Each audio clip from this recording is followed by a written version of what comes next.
Yo, yo. Ladies and gentlemen, boys and girls and children of all ages, you know what hour, you know what minute, you know what second, you know what time it is. Once again, it's show off season, and that's me, your friend, DOOGIFRANCHISE, yes, sirree, in the place to be. And I am not alone because I got a special guest with me, the homie, Christopher Horan. He's a writer, he's a director, he's not gonna say it, but I will say it. Sometimes producer, and he part-time acts. The only thing he won't do is improv with me, but it's okay.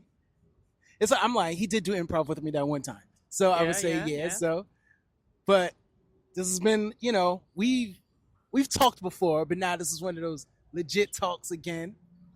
Yeah. So, Chris, how do thy do? Uh Thy does good. Thy's doing real well lately. Writing a lot, set designing most recently actually. Oh, for real? Yeah, just designed a set for a production of Misery that went real well. Uh Probably one of the things I'm most proud of recently. That went really well. And podcast hosting. Oh, Doing not so much of that lately. We've been falling behind, but yeah, reading a lot of books and watching a lot of movies. okay, cool. Let's talk. So let's talk about what got you into writing and theater, because you like theater more. Yeah, I work in theater more for sure. Theater. I started as a kid working behind the scenes, doing stage crew. My sister was doing it. My mom did it before either of us were born. And my sister got into it as a kid. And then I got into it, and I worked my way from backstage to on the stage to behind the scenes, writing, directing, uh, set design, light design. I do pretty much everything when it comes to theater, but just started off in children's theater and now work mostly in community theater where I think most of the magic is at where it comes to theater. In It- community theaters? yeah. Why? Let's unpack that. Community theater is truly for the people. It's by the people, for the people. Most people aren't getting paid to do it, and they're doing it for the love of being in theater, and it's great for education in theater. It's great for therapy in theater. You know, people hate to admit it, but Broadway is just as political and capitalistic and about the money as Hollywood is at this point. And community theater, in my experience, has never been that. Community theater is always, let's teach the people something about theater, let's give the community something that they can enjoy, and let's give to the community. Professional theater, I don't think has ever been about giving to the community. At least not in my lifetime has ever been about giving to the community. Okay. So as a writer, what are some of the stories you do hope to tell as a writer? I tell family stories. I tell stories about children. I tell stories about families. I try to tell stories from my perspective, but the perspective of mine that is not. I'm a straight white man, but I'm also a disabled straight white man. I'm a man from a. My parents got divorced when I was young. I'm the child of a gay mother. Like, I try to tell stories from the perspectives that maybe people haven't heard yet, and I don't. I try my best. I try my best to tell stories that either only I can tell or only I can tell them in the way that I'll tell them. And Okay. yeah, You mentioned you were disabled. Let's talk about that. yeah, I'm epileptic. I've been diagnosed since I was 8 years old when I had my first seizure, um, and I've had quite a few seizures in my life. Right now, I am going on next month. I'll be 3 years seizure free, which is Nice. just an amazing feeling. Um, and yeah, now I try to educate people. Do you try to educate people through your writing? Mostly through my writing. I try to educate people through my writing. I just had a reading of a play that I helped write and produce and put Nice. together. It's called The Epilepsy Project. It's amalgamation of a bunch of short stories monologues about epilepsy told by epileptic theater artists and writers. But I also work with children, and I try to work specifically with children with disabilities and epilepsy, and try to teach them what life is going to be like for them.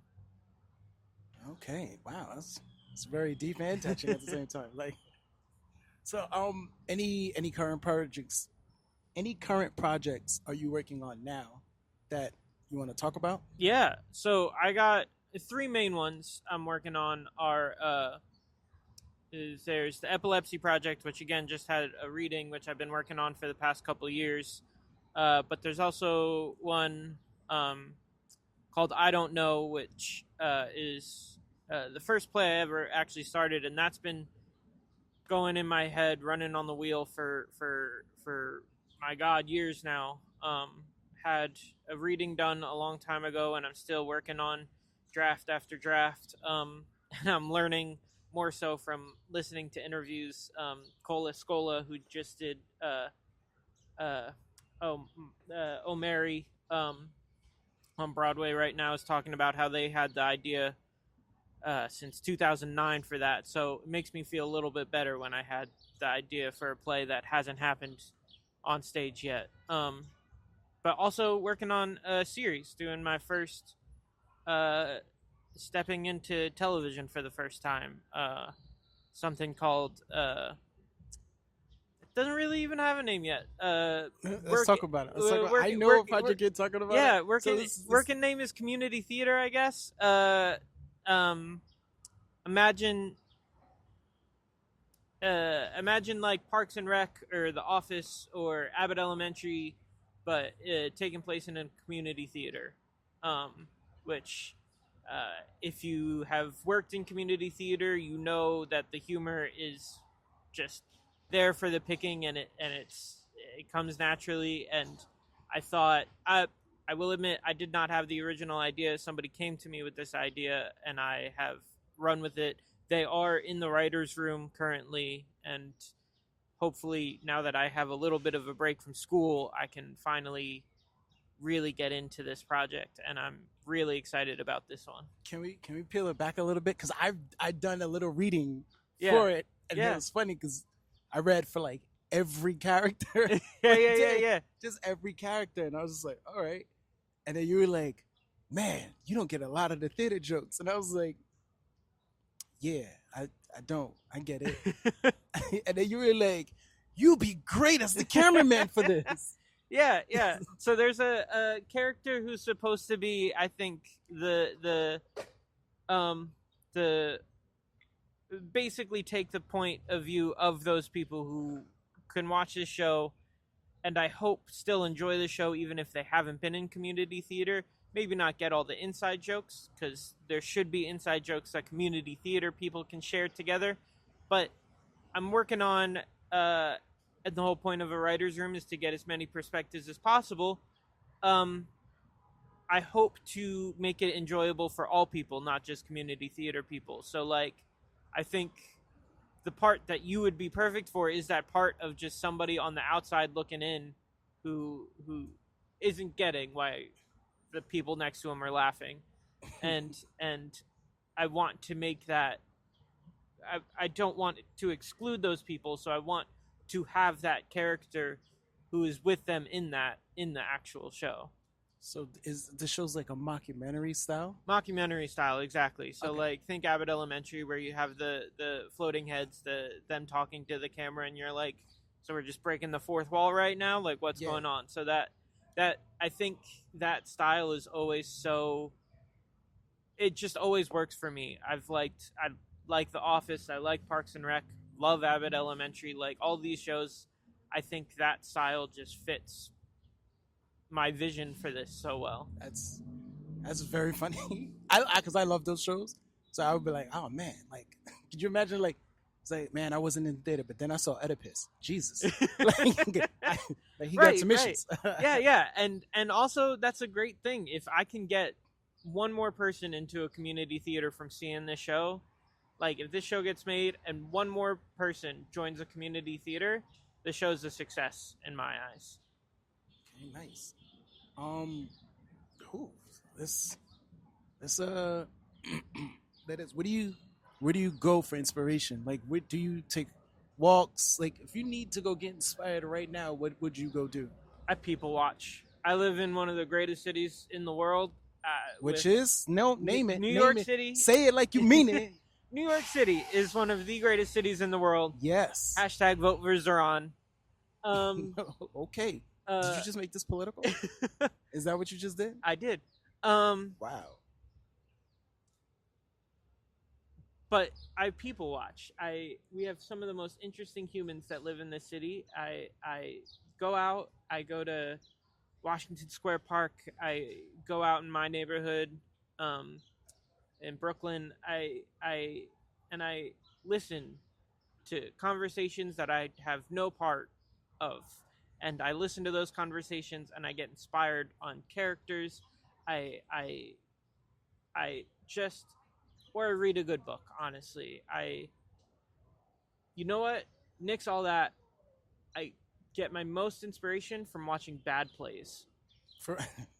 I will sit in a theater, watch a play, and be like, oh my God, that was awful. And I'll be inspired to be like, but if they just did this, this would have been amazing. And bad plays inspire me so much more than good art. See, what's funny is you had me a little nervous. I was like, oh man, the amount of back and forths me and you have at work, I'd be like, oh wow, is he writing this down? Just, I gotta be careful because we be ripping at work on everything and anything. So like, I like that because I do that too. I do people watch, and sometimes I walk around and like, you know me at work. I'll be trying to get everybody. Right. You want to improv? Yeah. And I'll just shoot from the hip, which is a cool series that people I think you would enjoy. Yeah. So all right. Are you listening to anything also like music wise? Music wise, I've been listening to a lot of Kneecap lately. They're an Irish rap group who rap in both Irish and English. They're very progressive, and they're also just very rebellious. They in Northern Ireland, in Belfast, for the longest time, Irish was not considered the national language of Northern Ireland because the English said that they're not allowed to, and Kneecap had a big part in that changing. And I will stick it to the man in art in whatever way that means, and Kneecap really does that. Their music is inherently anti-government and anti-British, and just speaking Irish is a form of rebellion, and I absolutely love that. Okay, I dig it. I get it. They sound like Public Enemy.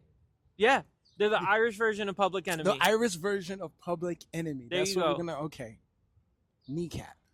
Shout out Kneecap. Yeah, they just made a movie. Now they just what? They just made a movie. Best musical biopic I've ever seen. They made a movie about themselves and played themselves, and it's so good. You're into movies also, not just plays. Right. What is your favorite movie you've seen lately? Favorite movie I've seen lately. Yeah. I can tell you it's not Lilo and Stitch. It is absolutely Sinners. Sinners is the best movie of 2025, hands down. I had high hopes for some movies that let me down a little bit this year, but Sinners lives up to the hype. What do you like about it? It's different. It's Michael B. Jordan, who I don't think I've ever seen a movie of his that I didn't like. Creed series rocks. Black Panther, awesome. Did you see Fantastic Four? Okay, you may have me at Fantastic Four. What do they call it? Fanforstic. Not his best work, but he's not to blame for that one. That one was was dead from the start. But it's just it's scary, but not too scary. It's classic vampire tropes, which like some have deemed bad, but I don't think it necessarily is. It sticks to classic vampire tropes and makes a whole new genre out of it. The music slaps, the black music, but also the Irish music. As somebody who loves his Irish heritage and his Irish culture, that music was, yes, the Irish guy's the vampire, but like his songs still slap. That's funny. That's funny. I love Cinders. I'm not gonna. I recently just saw Cinders, and I was like, "Whoa, I love this movie." This is Ryan Coogler. Ryan Coogler at his best. He don't miss. That's. I think my favorite part. Ryan Coogler said, "No, there will not be a sequel," and I love that. That is fair. I don't need a sequel. I don't need a sequel. Right. All right. So let's move ahead a little bit. You, Christopher, have a podcast also. I do have a podcast. Let's talk about your podcast. Yeah, I host a podcast with two of my best friends in the world. Shout out Benji and Shelby. We have a podcast called Books with Pictures. I remember during the pandemic, I had the idea for it, and I was like, what is a way to get me to read more books? And I was like, my friend Benji is perfect for podcasting. He has just the perfect personality for a podcast. And I was like, let's do something together. So we talk about books or movies that are based off of books and books that have been turned into movies. That is our slogan. Thank you, Shelby. But the trick is I only watch the movie and my friend and co-host Benji only reads the book. And poor Shelby, who is the producer and a co-host, has to do both. Oh my god! Just to keep us on track, to make sure we're not lying or misremembering anything, which Benji does a lot. Yeah, it's called Books with Pictures. We're currently in our second season where we're doing classic literary classics. So we did like The Picture of Dorian Gray, which has become my favorite book of all time. We're doing Scarlet Letter, Great Gatsby, nice. Emma. I love Great Gatsby. Great Gatsby, I actually read the book first. Same. I read the book, then I saw the movie. Because I have actually never seen any film version. It's the book is great. We don't write like that anymore, and we really should. The language in that book it's poetic, and we just don't write like that anymore, which is a shame. But yeah, Books with Pictures, we're in our second season. We've slowed down a little bit because I'm also in school right now, and Shelby has unfortunately moved to North Carolina. That's hard. Yeah, but we're powering through. Currently hard at work at editing because I'm also the editor, which I know what that's like. Yeah, teaching myself how to do that and learning by the seat of my pants. So yeah, it's great. I have read a lot more than I ever thought I would. Watched a bunch of old movies. The first Dracula, oof, that's hard to get through. No shade, just old movies are not for me. For real? The classic movies have never been my thing. Dude, okay, the funny thing is, and I don't think you know this about me, I love classic movies. And then when I was in high school, I took film studies. So I watched nothing but like I love Charlie Chaplin. I love Buster Keaton. I know about the Lumiere brothers. I've seen A Trip to the Moon. Yeah. So I mean, Trip to the Moon, like I acknowledge its importance to cinema. Like that is. I've seen the original Nosferatu. Yeah. I mean, Buster Keaton, Charlie Chaplin, Marx Brothers, Abbott and Costello, those are all great, and I love that. I love comedy, so like, show respect to those gentlemen. Citizen Kane. Citizen Kane, I've never seen. You never seen Citizen Kane? I have never seen Citizen Kane. Oh, it's funny because it's literally like, it's a movie about a guy's whole life, based off of one mystery.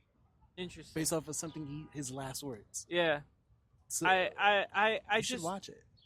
Classic films are I mean, maybe it's people's short attention spans nowadays. Maybe I have fallen victim to that, but they're too slow for me. Too slow with nothing happening. What? Yeah, I gotta put you onto some classics, man. There's a few that I like. I mean, none are coming to my head right now. That's funny. But like, I mean, Wizard of Oz. I grew up on that. Come on now, Wizard of Oz. But yeah, I stick to the current stuff mostly. The modern film is where it's at.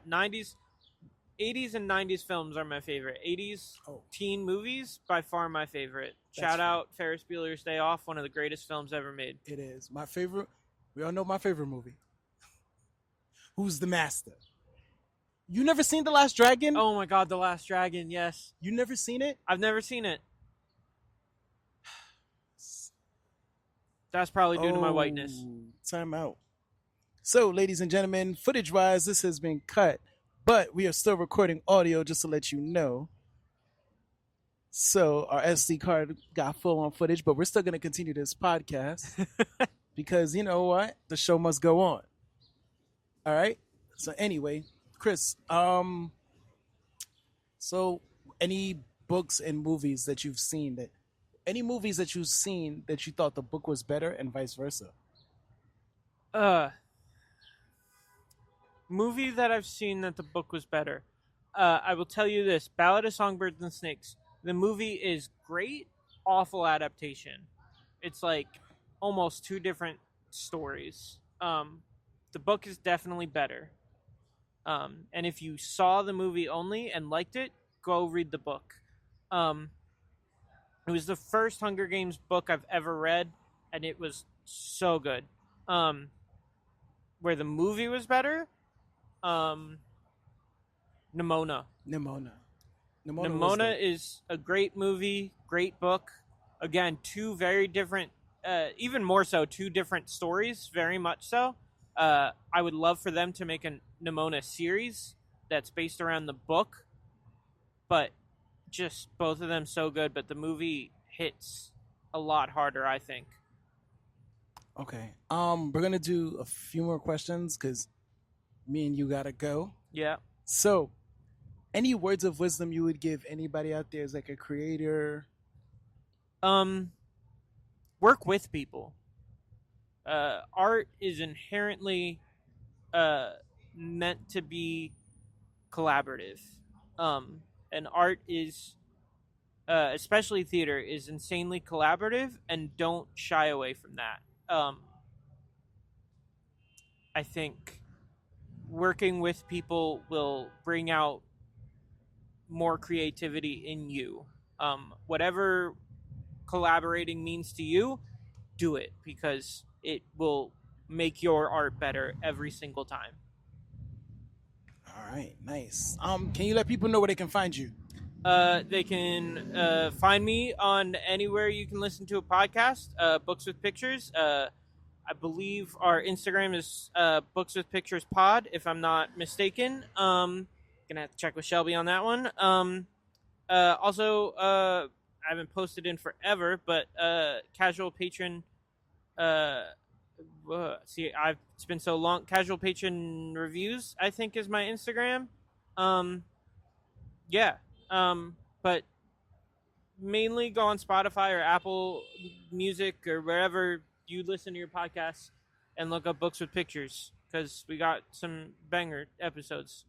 All right, nice. You guys can follow me at DoogiFranchise. That's DoogiFranchise. That's me. So you can follow me anywhere, YouTube, IG, any type of social media. Just type that in and you'll find me.